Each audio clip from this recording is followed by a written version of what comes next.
Box office వద్ద పుష్పరాజ్ హవా ఓ range లో కొనసాగుతుంది. ఇప్పటికే ఆల్ టైమ్ రికార్డ్స్ క్రియేట్ చేసిన పుష్ప 2 మరో ఘనతను సొంతం చేసుకుంది.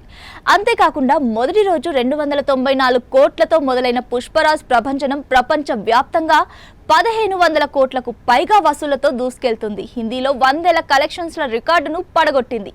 అయితే ఇటీవల పుష్ప 2 ఓటీటీకి త్వరగానే వచ్చేస్తుందంటూ పలువురు కథనాలు రాసుకొచ్చారు. దీంతో పుష్ప టీం అప్రమత్తమైంది. ఓటీటీకి వస్తుందన్న వార్తలపై మైత్రి మూవీ మేకర్స్ స్పందించింది. పుష్పరాజ్ ఓటీటీ రిలీజ్ పై వస్తున్న కథనాలు అవాస్తవమని కొట్టిపారేసింది. ఈ సెలవుల్లో బిగ్ స్క్రీన్ పైనే ఆస్వాదించాలని ట్వీట్ చేసింది. అంతేకాకుండా రిలీజ్ అయిన 56 రోజుల వరకు ఏ ఓటీటీలోనూ విడుదల చేయడం లేదని తేల్చి చెప్పేసింది. ఈ ప్రకటనతో పుష్ప 2 ముందుగానే ఓటీటీకి వస్తుందన్న రూమర్స్ కు చెక్ పెట్టింది మూవీ టీం.